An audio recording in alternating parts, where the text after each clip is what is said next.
Então, bom dia mais uma vez para todos, para todas. É uma alegria muito, muito grande poder estar com vocês aqui nessa manhã, nessa convenção, na 10ª convenção da Lelute, poder trazer algumas reflexões também para vocês.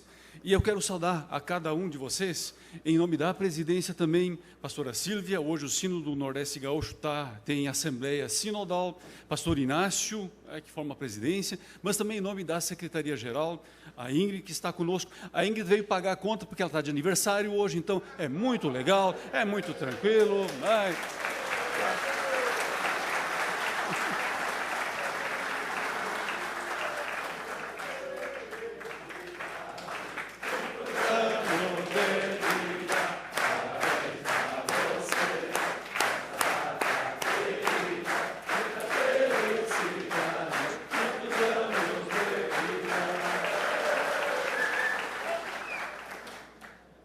Isso ela não sabia, mas enfim, está feito, entreguei, pronto. Mas enfim, eu acho que esse jeito nosso espontâneo, eu sou muito grato a Deus. Eu tenho caminhado, visitado, isso tem sido uma das prioridades da presidência, de conhecer os trabalhos, os grupos, daquilo que pulsa na vida da ISLB.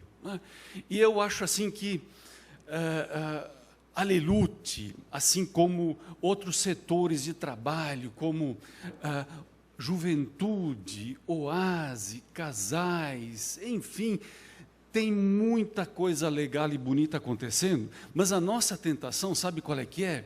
Parece que a gente sempre tem aquela tentação de olhar por cima do muro e ficar com inveja do que acontece do lado de fora, e a gente não olha para aquilo que acontece dentro da nossa casa, e a gente acaba não valorizando aquilo que acontece dentro da nossa própria casa. A gente não se dá conta, por exemplo, de um trabalho de homens numa comunidade.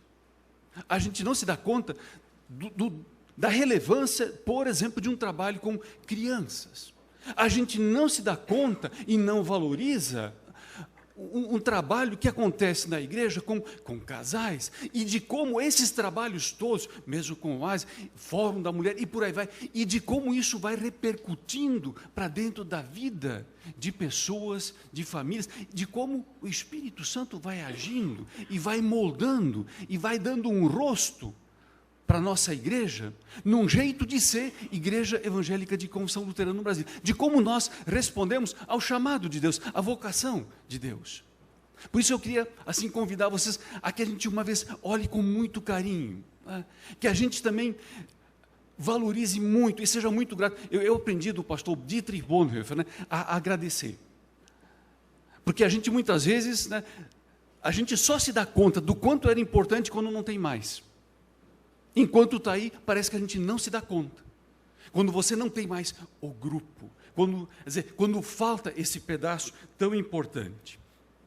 Quando eu li o convite, pastor Carlos, os dois Carlos estavam lá na sede da Igreja Petri também, a gente conversando, eu fiquei me perguntando, mas vem cá, o que o pessoal quer? Qual é a expectativa quando coloca um tema como esse, vocação? Então eu fui conversando, e eu vi a partir da fala do Carlos hoje também, quer dizer, o horizonte é amplo daquilo que nós, da expectativa que a gente tem enquanto a questão da vocação, a vocação da Lelute. Qual é o nosso papel? Lelute hoje, no contexto da igreja, mas também o cuidado com a vocação pessoal nossa. Deus chama a cada um de nós. Para quê? Qual é o chamado de Deus? Essa dimensão pessoal do chamado, mas também vocação para aquilo. Isso que o presidente da Lelute colocou para o ministério, pessoas que exerçam o ministério no contexto da ISLB, nas nossas comunidades, mas também como é que nós, vocacionados, interagimos uns com os outros, como nós nos comunicamos, como nós conversamos uns com os outros, mas o que nós, vocacionados por Deus, estamos conversando pelo caminho. Além disso, na conversa com o pastor Carlos, entre nós na Lelute e com os outros grupos existentes na ISLB, como nós interagimos, a partir da vocação, desse chamado de Deus para com cada um de nós. Como nós lidamos com a diversidade que existe na nossa igreja e que é tão bonita essa pluralidade. Como gerações, e aqui também tem gerações diferentes, conversam, interagem, a partir de visões de mundo diferentes também, mas que se complementam.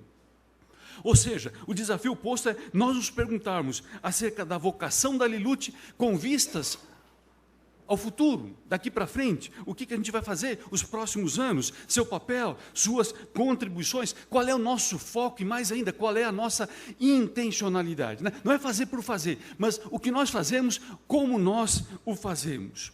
E fazer essa reflexão, parar, ter um momento na convenção de nós, depois de tarde também, sentarmos em grupos, pensarmos, avaliarmos, fazermos autocrítica. Eu acho que isso é fundamental. É fundamental quando a gente consegue parar na vida, né? E consegue pensar a caminhada. E principalmente o mais bonito é quando você faz isso junto com outros irmãos e irmãs. Quando a gente não faz isso sozinho. Aí, nessa minha busca, né, para ver o que eu trago para vocês hoje, eu descobri um suplemento do Jorev, era antigamente o Jornal Evangélico, de há 28 anos atrás. É um suplemento especial que foi feito naquela vez, para lembrar, né, uma caminhada, uma história de 28 anos atrás. E eu achei interessante, né, e aqui vem algumas coisas que de repente também podem, né, a história ela nos ajuda a olhar algumas coisas. Diz assim, dentre algumas coisas que eu destaquei, a Legião Evangélica é um grande caminhão. Essa coisa vocês já escutaram também, né? Quer dizer, como uma Scania, porém sem motorista e sem combustível. Tinha uma história já de 28 anos. Né? E o pessoal está dizendo isso aí. Quem dizia isso era o professor Hilgert Rutzen, presidente da Legião Evangélica Nacional na época, mas a palavra é do pastor Helmut Burger. Né? E ali se dizia, a reivindicação, Carlos, era a seguinte: precisamos de um pastor para a Lelute, para tocar esse barco. Afinal de contas, porque a JE já tem, a OASE já tem, então a OASE, a Lelute também quer um pastor que esteja aí disponível em tempo integral. Essas eram bandeiras, percebe? É interessante a gente olhar para a história e ver quais eram as bandeiras, o que o pessoal estava pensando e reivindicando naquela época. O pastor Lickmeier, que também trabalhava como assessor, ele, no texto que está escrito, né, dele, assim, ele então diz, olha, né, quando a gente fala da Legião Evangélica, normalmente vem críticas. O pessoal critica, tem questionamentos e receios. Né? Porque o pessoal só faz comida, né? Só se encontra para comer. Né? Então, quer dizer, algumas críticas, né, que a gente ia escutando pelo caminho. Uma outra coisa que está lá diz assim, a base da Legião Evangélica é dinamismo, fé e perseverança. Olha só, 3 palavrinhas, dinamismo, fé e perseverança. Uma outra pessoa dizia, né, a partir da história, a Legião Evangélica pode expandir a igreja. Roberto Weber, né, que era o presidente de um núcleo, e ele diz, a acomodação em geral dos homens que cada vez mais se prendem à televisão. Isso aí era em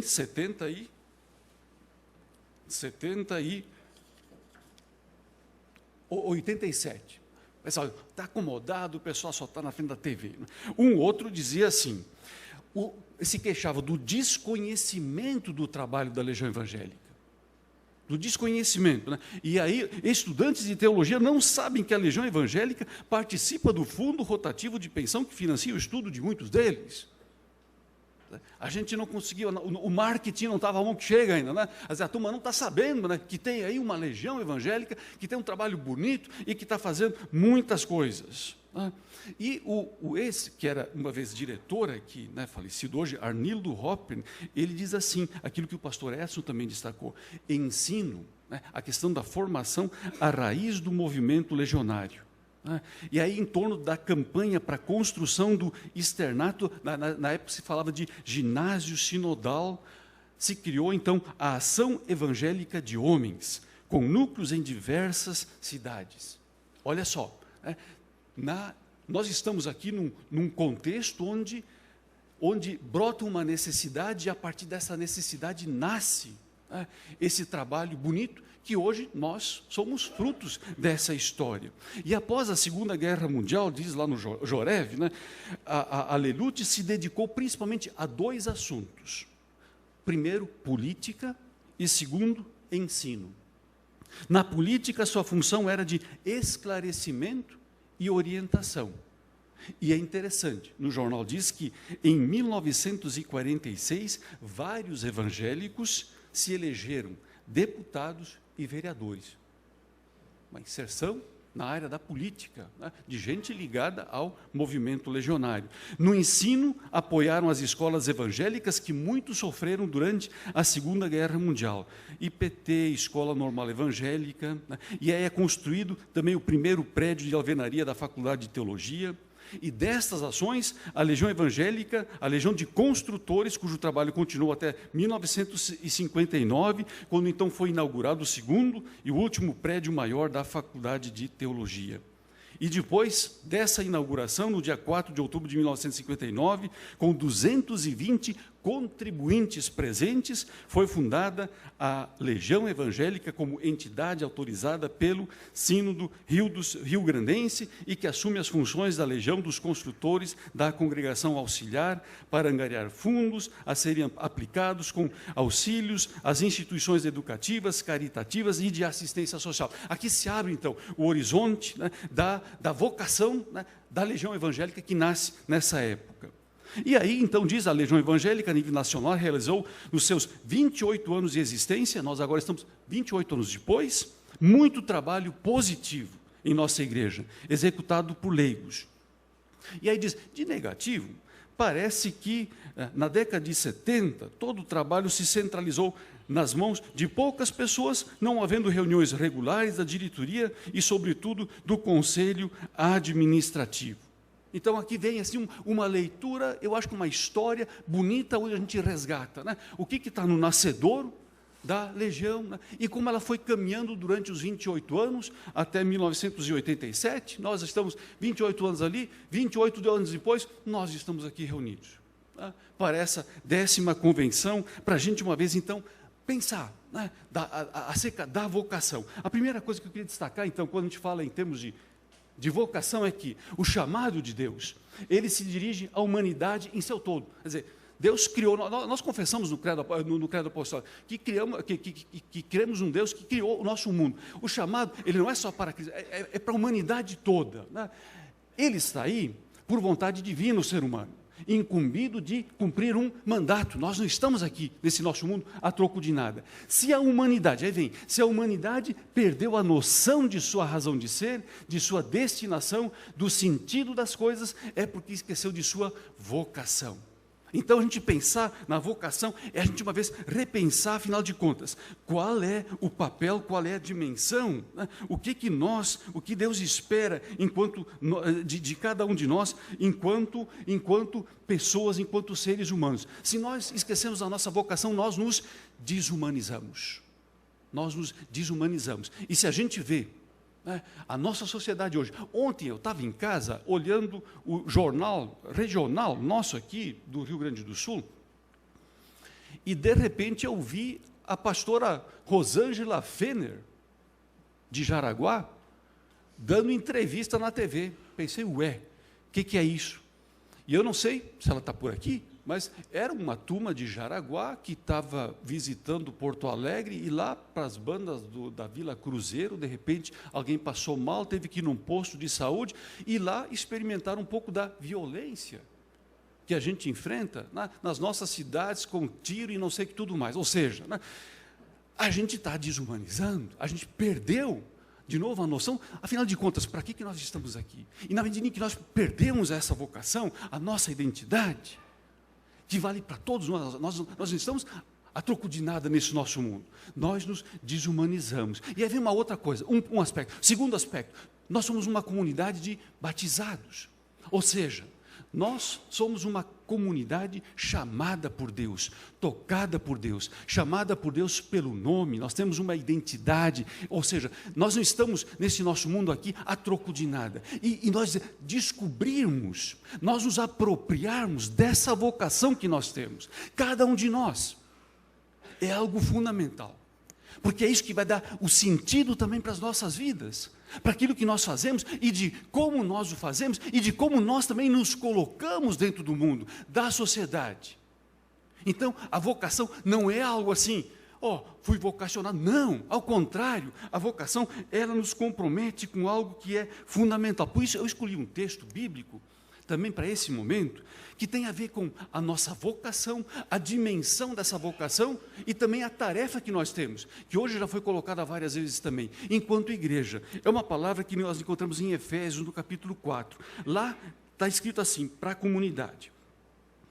Paulo está escrevendo: rogo-vos, pois eu, o prisioneiro no Senhor. Olha como ele se entende, prisioneiro no Senhor, que andeis de modo digno da vocação a que fostes chamados, com toda a humildade e mansidão e longanimidade, suportando-vos uns aos outros em amor, esforçando-vos diligentemente por preservar a unidade do Espírito no vínculo da paz.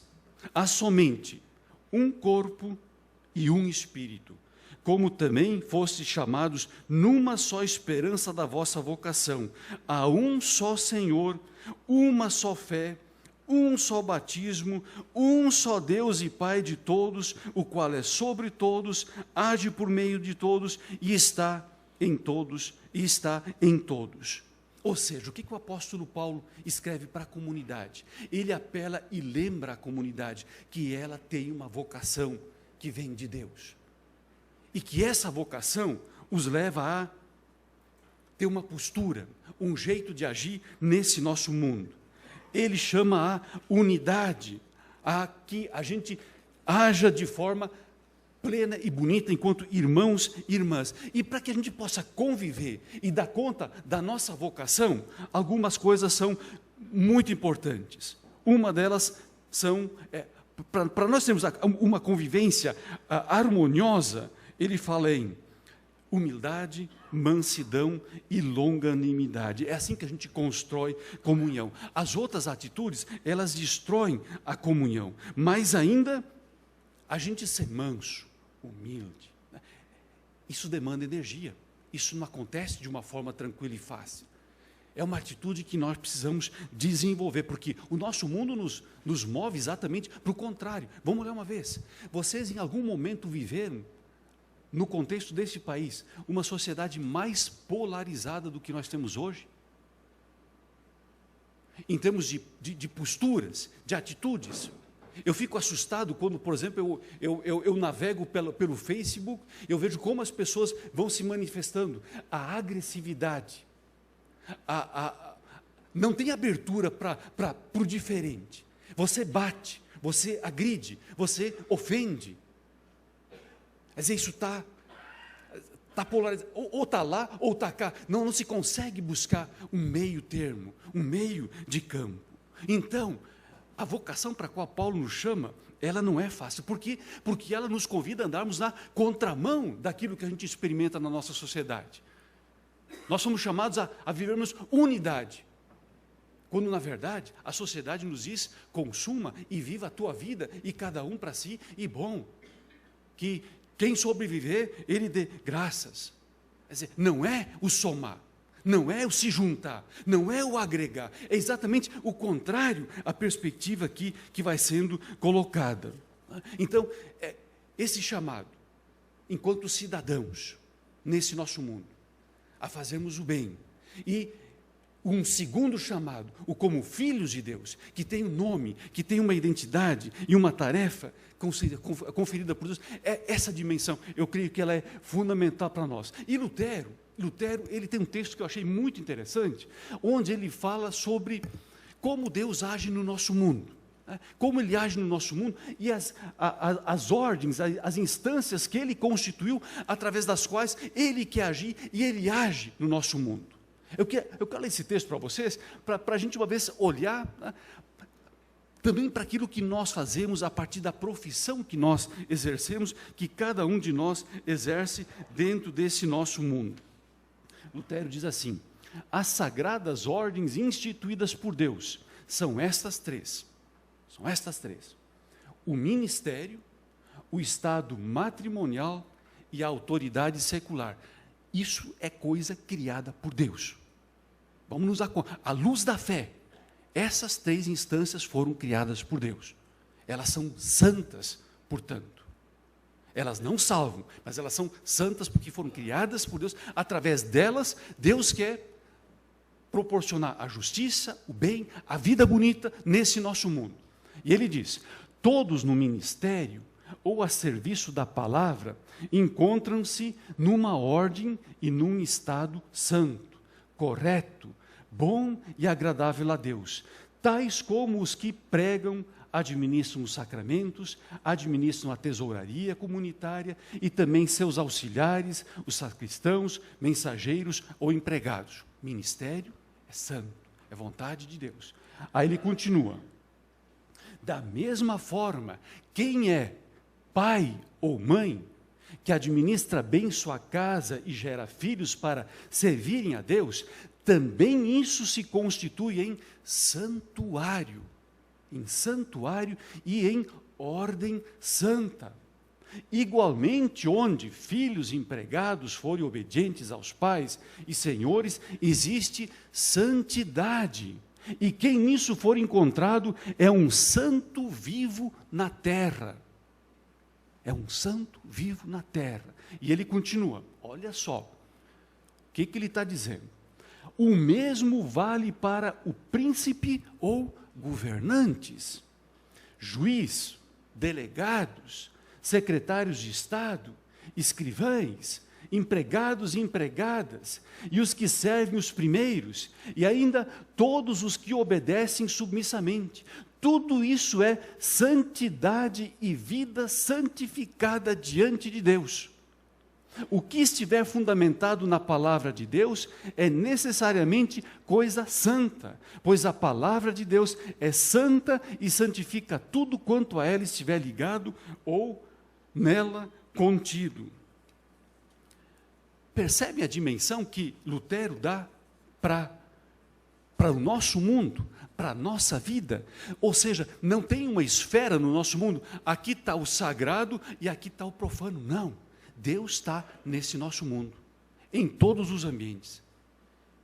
Se na política a coisa não anda, não é porque Deus assim o quis, Ele não legitima a injustiça, a corrupção que nós estamos vendo nos nossos dias, na nossa sociedade, mas Ele aponta essas instâncias como instâncias a partir das quais nós vivemos a nossa vocação.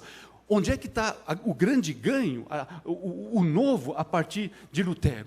Ele diz uma história que ela é conhecida, mas diz assim: certa vez um sapateiro perguntou a Lutero o que poderia fazer para servir a Deus e ser um bom cristão, porque o caminho, na época, era ir para o convento, ser padre, esse era o caminho. E Lutero vira isso de cabeça para baixo agora. Ele diz: negativo, o nosso mundo é santo. Tudo o que acontece, todas as profissões, elas são importantes. Lutero perguntou: o que você faz? O sapateiro respondeu: eu sou sapateiro. E aí, Lutero então responde: pois bem, faça bons sapatos, venda-os por preço justo e você irá servir a Deus e ser um bom cristão. Ou seja, percebe a dimensão da vocação, do chamado, da fé, a partir do lugar agora onde você está? É a gente fazer o bem, contribuir para a justiça, a partir do lugar onde nós estamos. Porque se fizermos o bem, isso é coisa de Deus. O texto que o pastor Carlos leu como meditação, quando os discípulos disseram: pô, mas tem um cara lá que não é do nosso grupo, ele está fazendo coisa, ele diz: cuidado, ele está servindo a Deus, se você estiver fazendo o bem. Nós não temos o sagrado Deus na mão. Ele age dentro do nosso mundo. E essa é uma dimensão que eu acho que é fundamental. Por quê? Porque a reforma, ela rompe com a visão de que somente a aristocracia religiosa fosse vocacionada. Somente quem é pastor, então, esse está agradando a Deus. Não, não é mais assim. Com isso, não somente os representantes dos ministérios eclesiásticos, mas também os agricultores, príncipes, operários, são chamados por Deus para entender o seu trabalho como vocação. Deus te vocaciona a partir do lugar onde você está, a partir da profissão que você exerce. Ela é digna, ela pode fazer a diferença na sociedade e ela pode fazer a diferença também na comunidade, no lugar onde você atua. Lá você é cidadão e cristão. A profissão compreendida como vocação transforma-se num serviço e num testemunho para o contexto em que se vive. Com esse entendimento, a pessoa torna-se nós somos cooperadores de Deus nesse nosso mundo. Essa é a nossa vocação, sermos cooperadores, chamados por Deus para cooperarmos, interagirmos, fazermos a diferença e fazermos o bem contra o mal.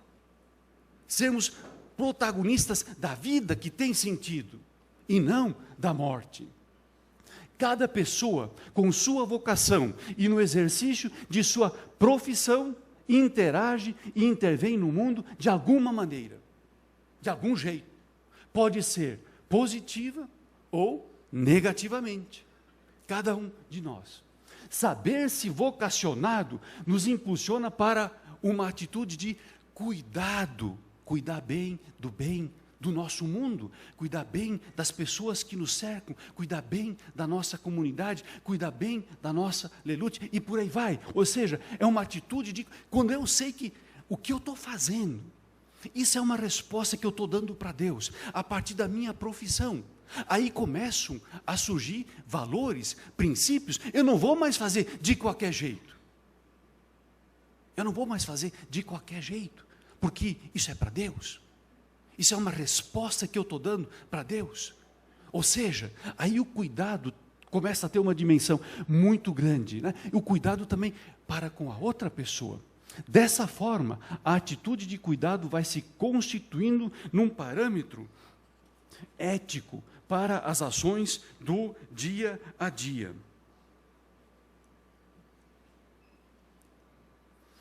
Opa! Eu queria colocar alguns exemplos que eu andei colecionando, né, sobre essa questão, essa dimensão, né, da vocação enquanto trabalho, enquanto resposta para Deus. E eu acho que para cada um de nós, hoje em dia a gente fala muito no estilo de vida, né, e um médico que eu gosto muito de ler, o Dr. Camargo, ele diz o seguinte: seguramente um dos pré-requisitos para estilo de vida, um estilo de vida qualificado, é a escolha profissional correta, a profissão correta. Quem não gosta do que faz, não cresce profissionalmente. Consome-se em ressentimentos e leva toda a amargura da incompetência para seu relacionamento afetivo, minando-o irreparavelmente. Sem contar que ninguém ama um incompetente indefinidamente. Quem quiser cuidar da saúde física, que comece protegendo sua saúde mental e acredite, só há uma chance de felicidade para quem faz o que faz, seja lá o que for, no limite da paixão. Ou seja, né, a gente só sobrevive e faz bem, e cuida bem, e responde a Deus de uma forma legal, se o que nós fazemos, nós o fazemos com paixão, com alegria, com convicção, quando nós acreditamos naquilo que nós estamos fazendo. E aí ele diz uma outra coisa que eu acho que para quem trabalha com grupos é fundamental. Aprendi em funções de chefia que a construção de um grupo lelute, grupo diferenciado, principia com a valorização da parcela de cada um, onde cada um é importante. Cada um tem o mesmo valor, não apenas porque o reconhecimento profissional é um ingrediente indispensável na construção da autoestima individual, mas principalmente porque dele depende a espontaneidade do comprometimento. Quem se sente valorizado, participa. Quem se sente parte, ele participa. Ele diz assim, ele continua dizendo uma coisa que também é interessante. Os simplificadores atribuem aos baixos salários todo o problema do desempenho medíocre, mas é um equívoco ignorar que não há estímulo econômico que coloque encanto no que se faz sem prazer. Fazer as coisas com prazer, a profissão, a função, o cargo que nós exercemos. E ele diz assim: o mau humor de alguns profissionais bem remunerados e a tocante entrega de operários que mal ganham para sobrevivência são a prova de que nos alimentamos também de uma energia, o chamado, a vocação maior que nos impulsiona e gratifica. Ou seja, o que eu faço, como eu faço, se eu tenho clareza de que isso aqui é resposta para Deus, aqui tem uma dimensão espiritual, é uma resposta que eu dou, enquanto alguém que foi chamado pelo nome, tocado por Deus, para ser um protagonista nesse mundo, fazer a diferença nesse mundo, o que eu fizer vai ser diferente. Eu perguntava muitas vezes, em muitas reuniões que eu ia, se é para a igreja, qualquer coisa serve?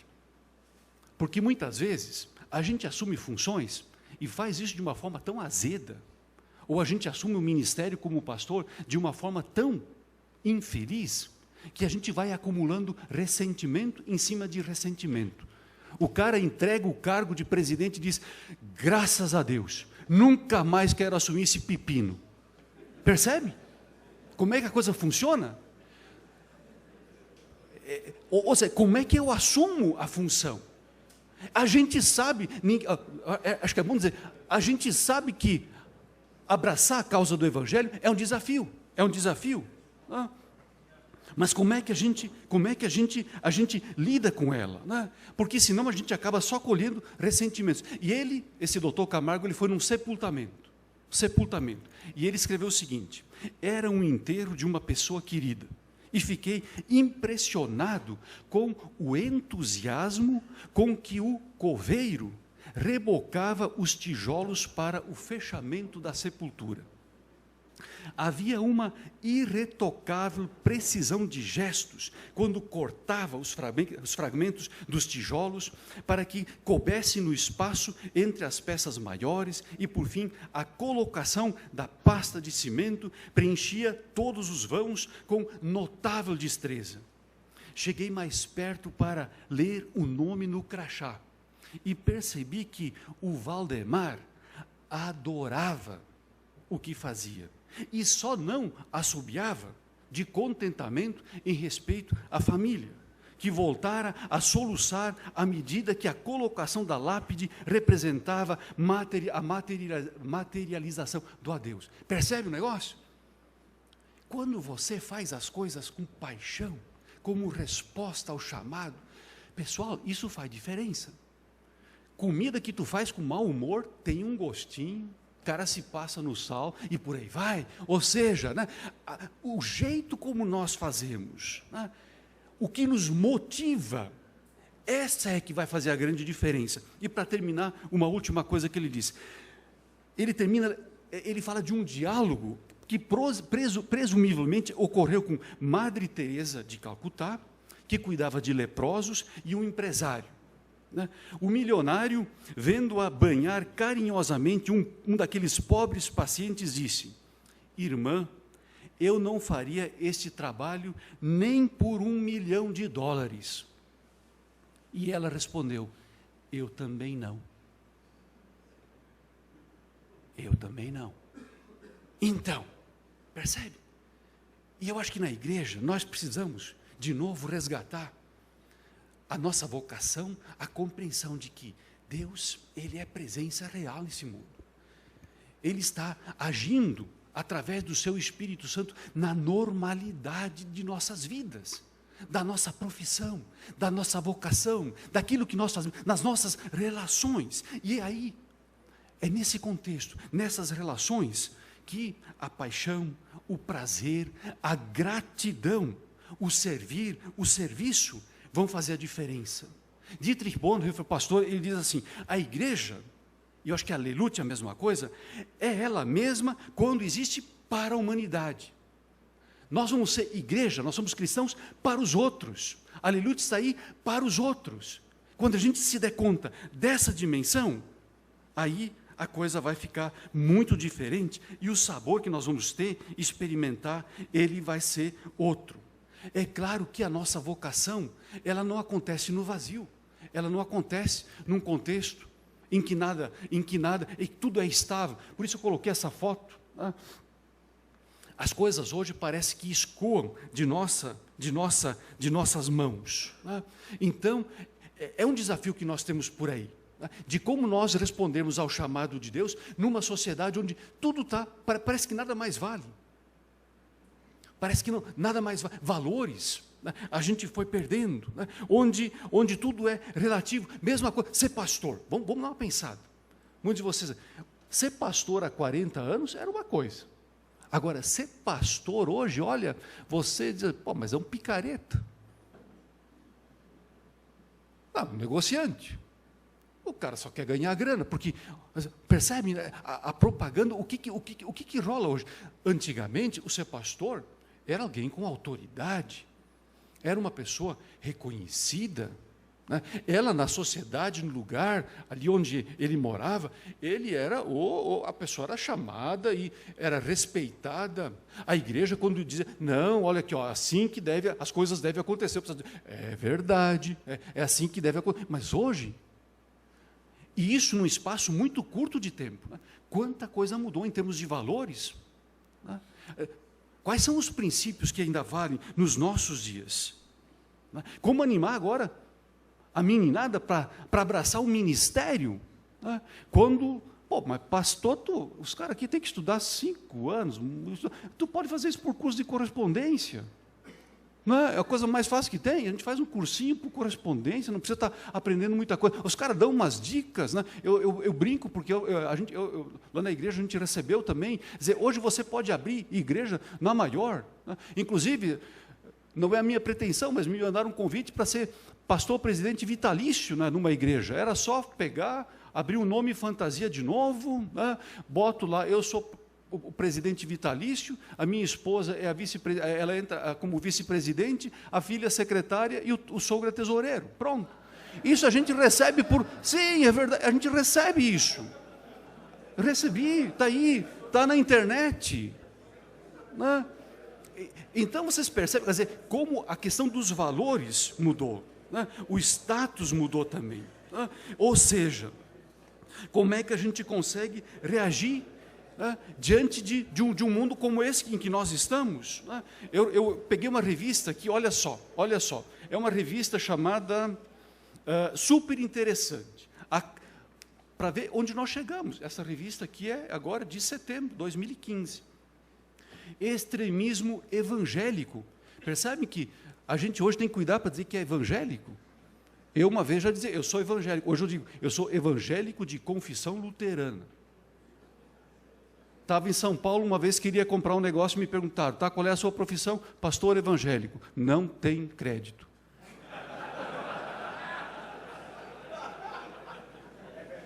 É verdade, pessoal.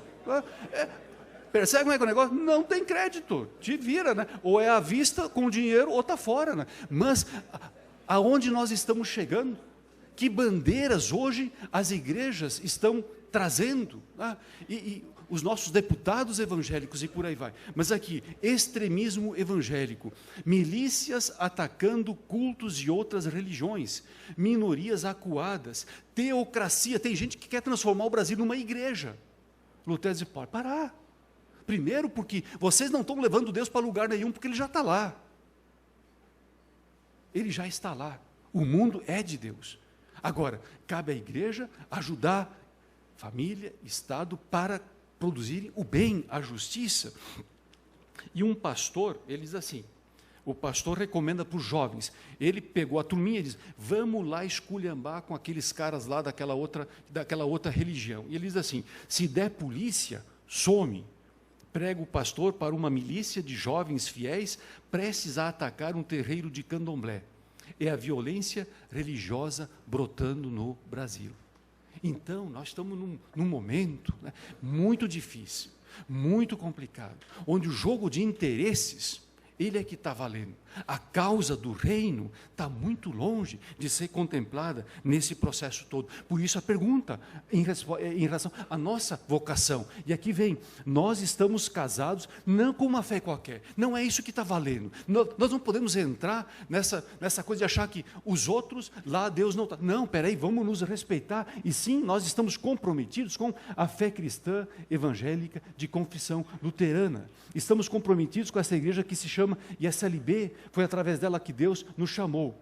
Por que vale, vem a pergunta, por que vale a pena ser membro justamente desta igreja e participar da Aleluia? Como é que nós respondemos? Por isso que eu disse antes, né? A gente tem uma mania de ficar olhando por cima do muro, né? Porque os outros fazem assim, fazem assado, nós queremos reproduzir, e a gente acaba fazendo bobagem, né? E essa é uma pesquisa, né, que eu também estava acompanhando hoje, nos nossos dias, de uma pessoa, um pastor, fez uma pesquisa aqui na Este, né, e ele escreveu um livro chamado Neuroses Eclesiásticas, o Evangelho para os Crentes, de um pastor. E ele pergunta o seguinte, por que uma instituição que poderia ser terapêutica, fazer bem, ele está olhando para as igrejas, fazendo análise no nosso país. Por que uma instituição que poderia ser terapêutica está ajudando a adoecer? Adoecer? E por que tantas pessoas que dela se aproximam saem frustradas após algum tempo? A igreja está fazendo mal, pessoal. Tem coisa que é feita em nome de Deus que está fazendo mal. E ele diz assim, no meio de uma sociedade que vai adoecendo os seus relacionamentos, a igreja não tem se saído muito melhor.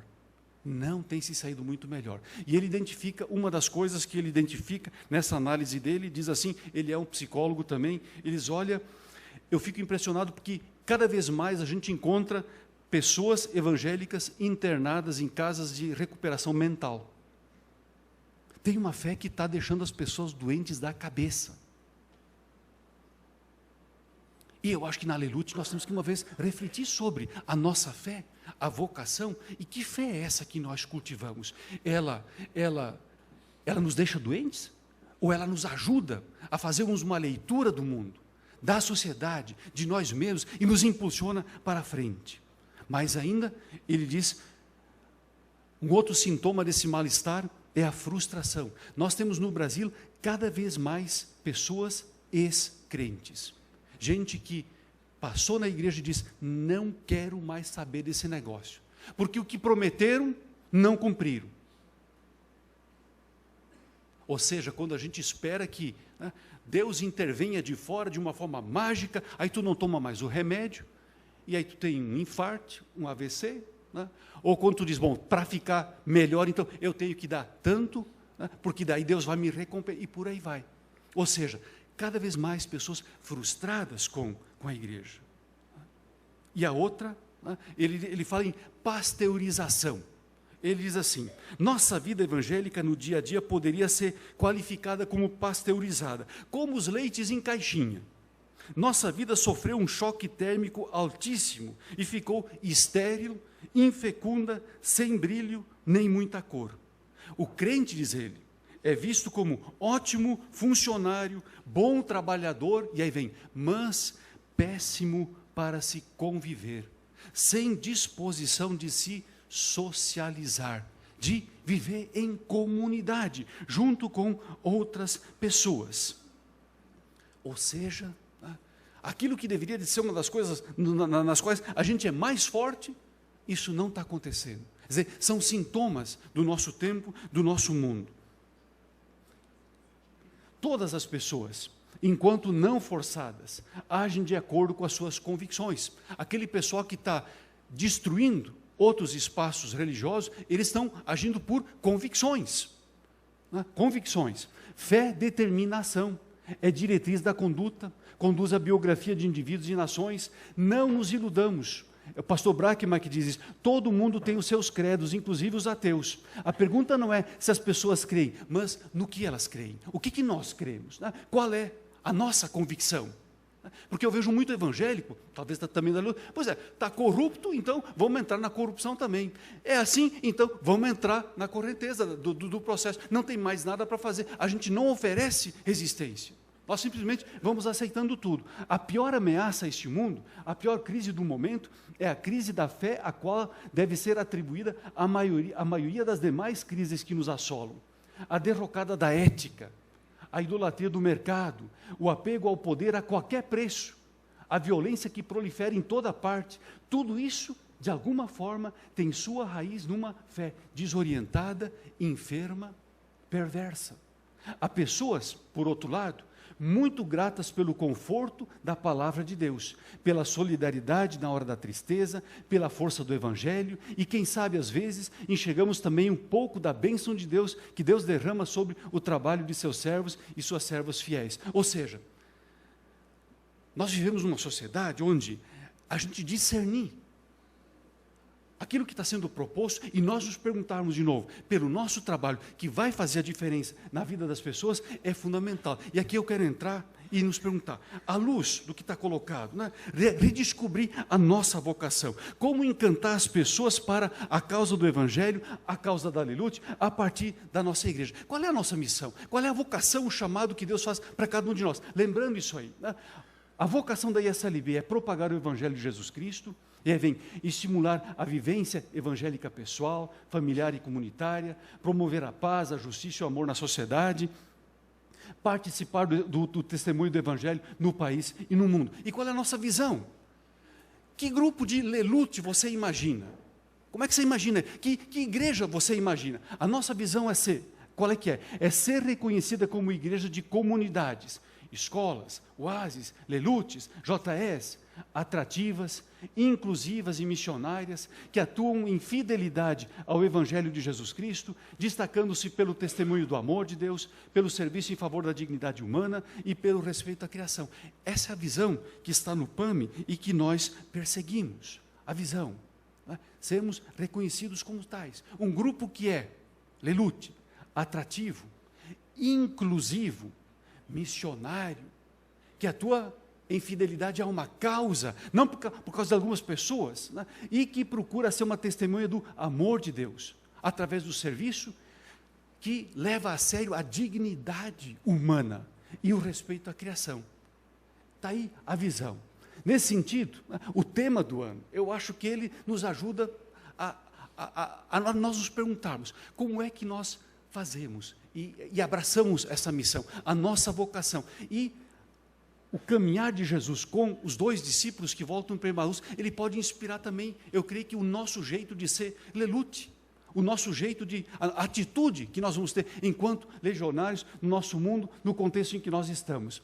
O texto de Lucas 24, ele fala que dois discípulos estavam voltando depois da Sexta-feira Santa para casa, derrotados. A Sexta-feira Santa os derrotou e eles jogaram a toalha porque não tem mais nada para fazer. E na volta para casa, o que acontece? Jesus, ele se aproxima dos dois. Ele se aproxima e ele pergunta.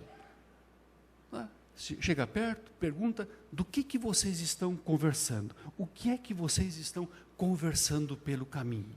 E aí eles param, diz o texto, de um jeito muito triste. Eles param de um jeito triste.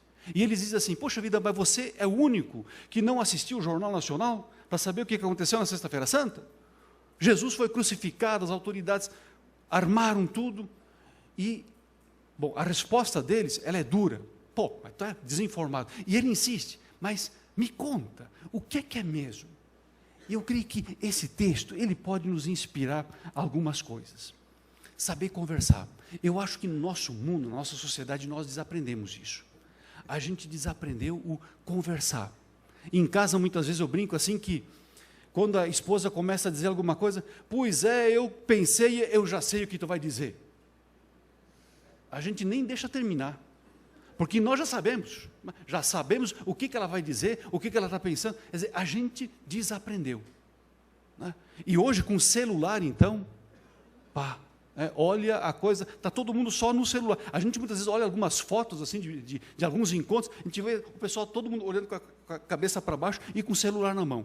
A gente não está mais se olhando nos olhos e vendo, pô, mas quem é que está à minha volta aqui? Como é que nós estamos interagindo? Ou seja, saber conversar. E aí vem, antes de perguntar aos dois caminhantes sobre o que conversavam, Jesus se aproximou deles, a partir do chamado que Deus nos faz, de sermos seus missionários, testemunhas. Pergunta é, de quem Alelute se aproxima com a intenção de caminhar junto? Vamos perguntar uma vez? Ou nós nos bastamos? De quem nós nos aproximamos? Com a intenção de trazer essa pessoa, de caminhar junto com ela. Aproximar-se para escutar, para perceber, sintonizar, interessar-se, conhecer. Mais ainda, aqui está. A boa comunicação requer um ouvido paciente. É preciso ouvir com o coração. Ou seja, como é que nós ouvimos? Como a gente escuta? Sabe? Porque muitas vezes a gente não está nem escutando mais as pessoas. Também na igreja. A gente foi se habituando e entrando numa dinâmica que não nos ajuda mais. Como nós escutamos? De que jeito nós nos comunicamos e interagimos? O texto dos discípulos a caminho de Emaús expressa o interesse de Deus pelo ser humano. Quando Jesus se aproxima, ele se interessa pela pessoa. Não é de qualquer jeito.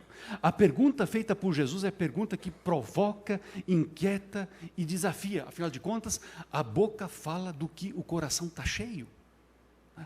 Então, como nós nos aproximamos? Com interesse?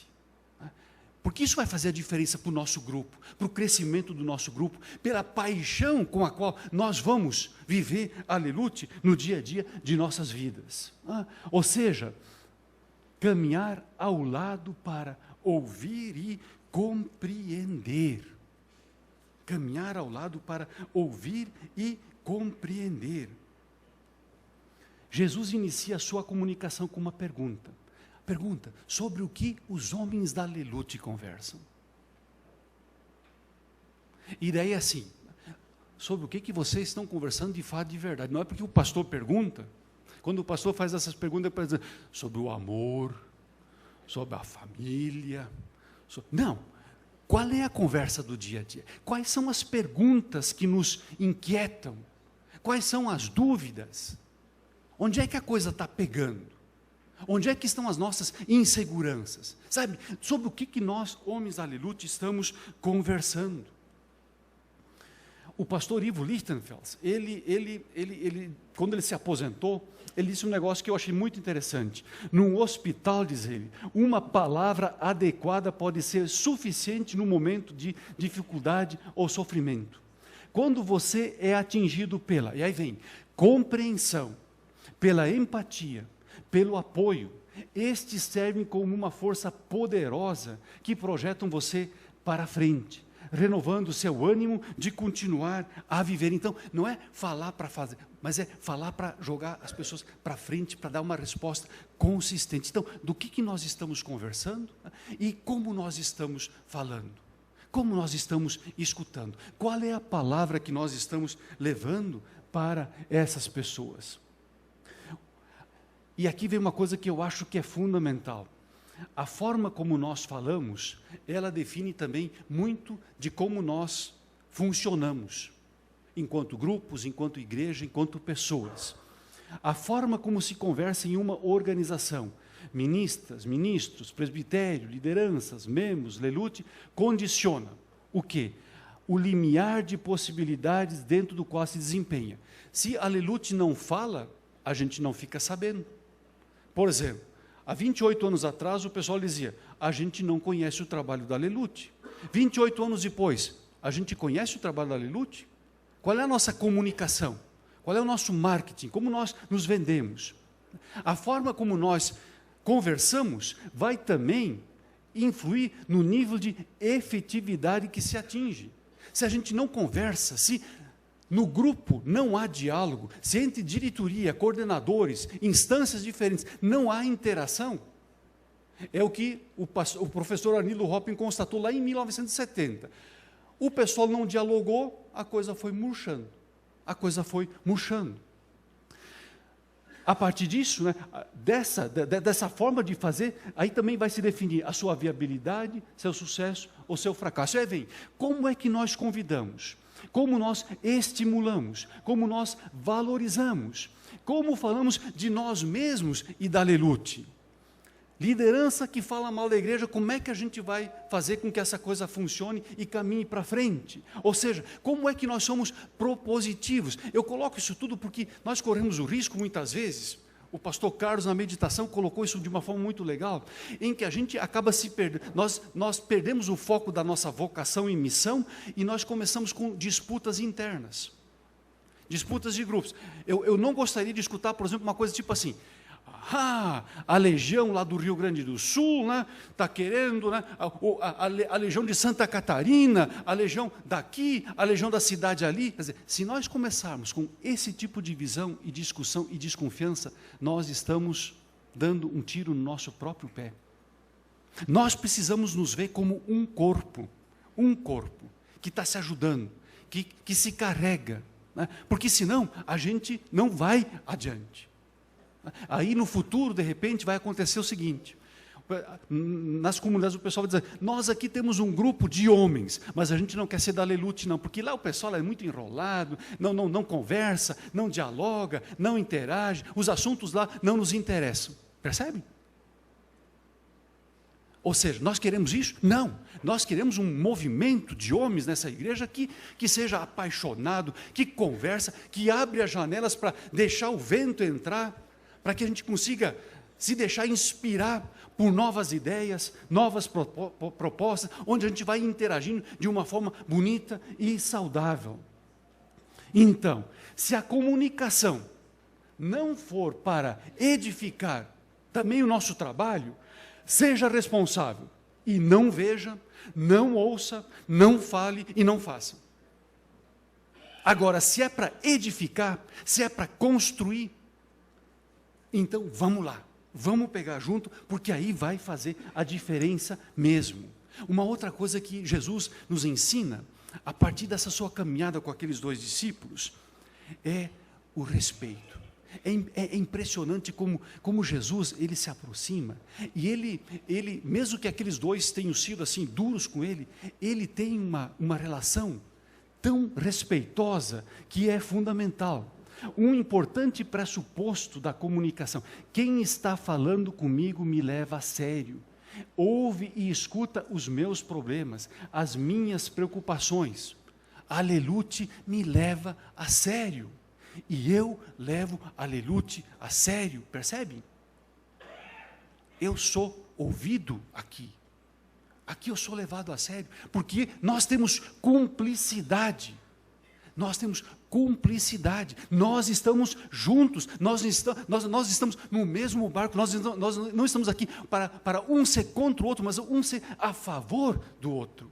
Essa é a vocação, esse é o chamado de Deus, que tem em vista a unidade e que nos chama a termos uma atitude nessa perspectiva. Quando na sociedade a gente está polarizado, dividido, cada um para si. Percebe? Aqui o testemunho que a gente dá como igreja é fundamental. Nós estamos juntos e é isso que vai fazer a diferença também em nossas vidas.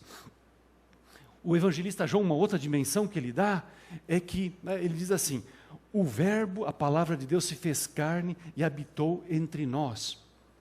E eu tenho dito assim, eu gostaria de ver uma Lelute que sabe se tornar carne, que abraça a sua vocação e se torna carne, ou seja, uma Lelute que é capaz de se emocionar com as coisas, que tem nós homens somos muitas vezes durões, né? Mas uma Lelute que se torna carne, ou seja, que é sensível para o outro, que é sensível para os sofrimentos, as dores nesse nosso mundo. E aí, uma das histórias, já tenho contado ela várias vezes, mas ela